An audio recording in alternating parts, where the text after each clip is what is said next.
Gunakan VPN. Buat password yang kuat, kombinasikan huruf, angka, dan simbol.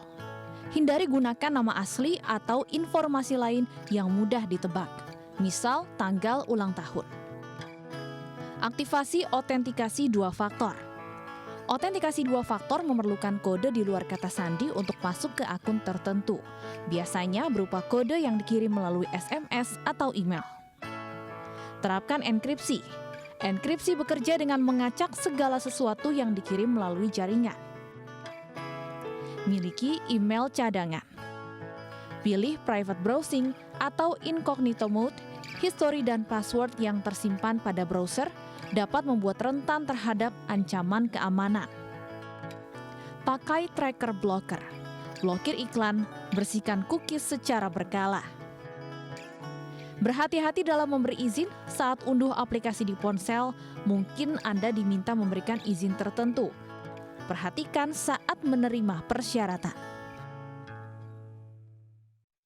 Baik, terima kasih Anda masih bersama kami dan kita lanjutkan perbincangan. Saya ingin ke Pak Kris, ini kalau menyikapi terkait dengan bocornya data begitu kan, yang menjadi pertanyaan tadi masyarakat bertanya-tanya, ini apa fungsinya BSSN begitu kan? Sejauh ini apakah memang perlu ada pembanding lain supaya gregetnya bisa tambah begitu? Oh, nah maksudnya badan lagi gitu. Kalau menurut saya nggak perlu ya. Kurang banyak badan apa di kita ini, udah banyak sekali. Tapi kalau masyarakat bertanya tentang fungsi BSSN yang nggak greget gitu gini, kan? kalau menurut saya, kan tadi saya statement saya adalah ini adalah early warning, alert yang harus disikapi dengan serius. Jadi sekaranglah saatnya BSSN membuktikan bahwa lembaga ini mampu mengkoordinir semua stakeholder dan mengamankan data masyarakat. Ini saatnya. Baik, tapi kalau berbicara tentang yuk gotong royong di mana PSE datanya diamankan masing-masing, bagaimana?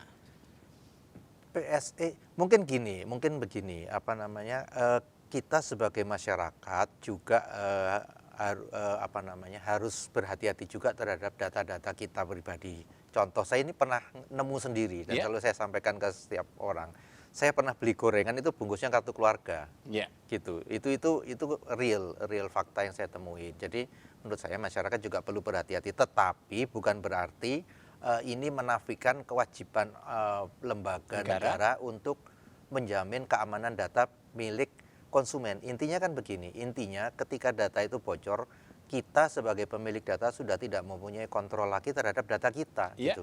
Sehingga siapa yang bisa punya kontrol? Yang punya kontrol adalah yang punya kewenangan untuk itu, gitu. Dan negara harus hadir di situ, gitu ya? Justru itu fungsi negara kan di konstitusi kita, melindungi segenap tumpah darah dan rakyat Indonesia. Baik, begitu. Mas Heru, tapi kalau berbicara tentang apa yang sudah kita miliki, begitu kan, dan tadi kita bisa lihat juga ya, ada saling lempar lah antar kementerian dan lembaga, begitu, ada Kominfo dan BSSN yang sebetulnya itu harus bisa menjawab permasalahan tapi tidak saling lempar. Apa yang kurang dari apa yang sudah ada? Yang kurang tentunya yang pertama itu adalah bagaimana kita bisa mengkolaborasikan semua kekuatan bangsa ya. Tadi ada kekuatan di kementerian, lembaga, kemudian juga tentu kita juga banyak juga ahli-ahli Indonesia yang biasa nge-hack segala macam gitu. Ini bisa kita libatkan dalam keamanan siber di Indonesia.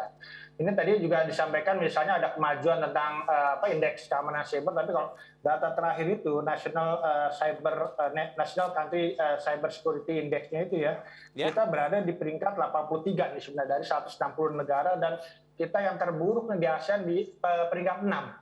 Sehingga memang juga menjadi catatan kita tadi masalah koordinasi, kolaborasi di lembaga-lembaga ini sudah ada Kominfo, BSSN, saya perlu direvitalisasi, perlu lebih extraordinary lagi dalam bekerja. Mungkin kalaupun ada lembaga yang kita butuhkan ke depan adalah lembaga yang nanti adalah bagaimana mereka melindungi data masyarakat gitu ya.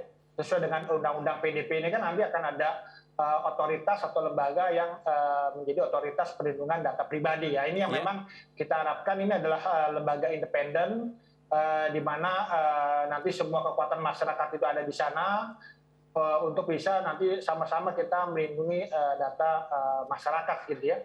Karena masyarakat itu sekarang ini udah dalam tahap kecewa gitu, dalam tahap mungkin udah tanpa harapan gitu bagaimana mereka bisa melindungi data mereka gitu ya. Karena ternyata yang bocornya pun misalnya data-data KPU, data-data Peduli Lindungi, data BPJS segala macam yang itu di luar kekuasaan mereka, di luar kemampuan mereka untuk menjaga data-data tersebut. Tapi tadi ya peringkatnya 83, walaupun tadi sempat juga dibantah oleh BSSN begitu ya, ada persepsi baik begitu kan versi mereka. 160 negara peringkat 6 di Asia Tenggara. Iya, tapi kalau berbicara tentang kesadaran begitu kan negara dalam hal ini pemerintah dalam kondisi seperti ini, Anda melihatnya seperti apa? Karena ada banyak yang mengatakan kita sudah sangat gawat darurat begitu kalau dalam kondisi peringkat yang buruk seperti ini.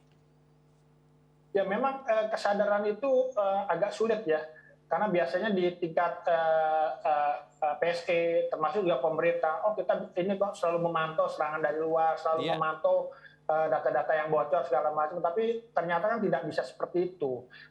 Keamanan siber, keamanan data tidak bisa diselesaikan dengan narasi. Ini kan semua dengan narasi atau mungkin membantah hoax gitu ya. Padahal ini perlu ada upaya yang real bagaimana kita bisa melindungi keamanan siber Indonesia.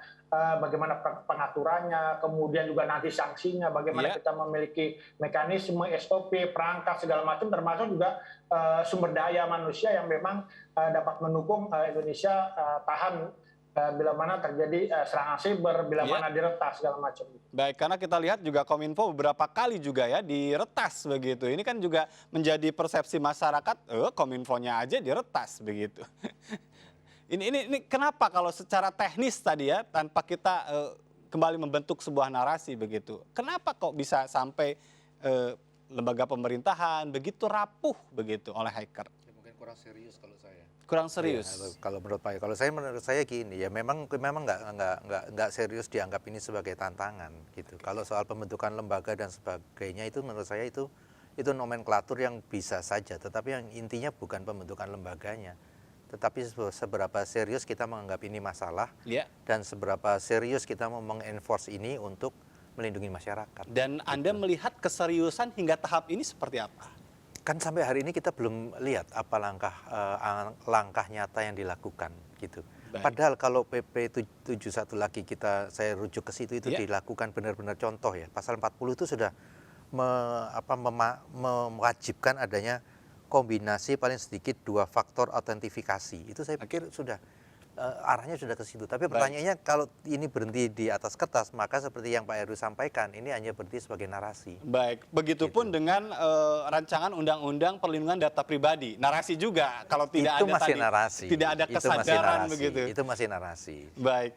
Masalah di kita kan enforcement-nya kadang. Nah, ini yang kadang-kadang selalu juga bicara tentang permasalahan perlindungan data. Nanti kita akan punya RUU perlindungan data pribadi. Apakah itu bisa menjawab benar-benar atau tadi ya memang sejatinya sebetulnya perangkat aturannya sudah lengkap begitu? Ya memang dikatakan aturan yang sekarang ada kan memang sanksinya tidak tegas gitu ya. Sehingga diharapkan memang undang-undang PDP ini menjadi jawaban dari segala kasus kebocoran data. Tapi kan memang ini kan hanya di atas kertas. Bagaimana nanti prakteknya kan ini persoalan yang harus terus dikawal gitu ya.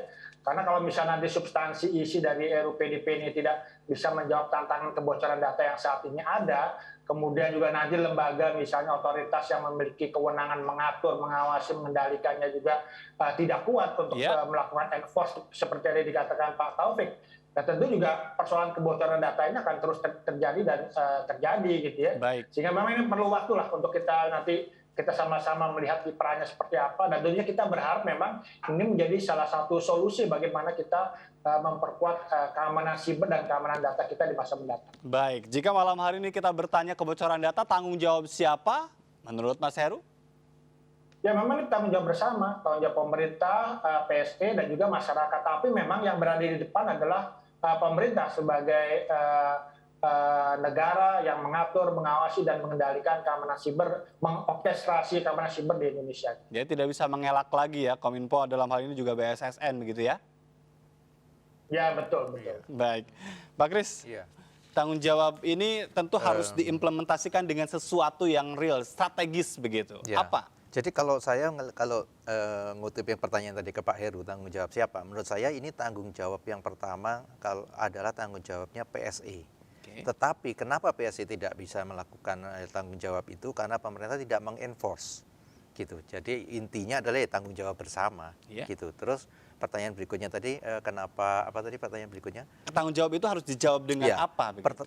tanggung jawab itu harus dijawab dengan apa? Tanggung jawab itu harus dijawab dengan implementasi atau enforcement dari semua masalah ini. Contohnya adalah gini, kita harus segera menemukan, ini yang bocor ini di mana. Terus kemudian lakukanlah audit sistem, gitu. Setelah audit sistem, sampaikanlah hasilnya. Sehingga itu bisa dipertanggungjawabkan dan masyarakat menjadi percaya dan tenang. Nah, langkah-langkah konkret seperti itu yang belum ada. Yang kita baca sampai hari ini adalah diskusi di berbagai media dan saling adu argumentasi gitu. Yang istilahnya Pak Heru tadi, kita sekarang lagi sibuk bernarasi. Padahal hal teknis yang harus dilakukan gitu ya. Betul, kita lagi sibuk bernarasi, tetapi kita lupa untuk melakukan apa hasil dari narasi itu. Baik, terima kasih Pak Kris sudah bergabung bersama kami. Mas Heru, terima kasih banyak sudah berbagi informasi malam hari ini pemirsa. Terima kasih, sehat terus. Sehat selalu untuk semuanya dan pemirsa. Usai sudah MNC News Prime malam hari ini, mari berbagi untuk masyarakat yang terdampak bencana melalui program MNC Peduli. Tetap patuhi protokol kesehatan. Saya Ajatur Ratma, sampai jumpa.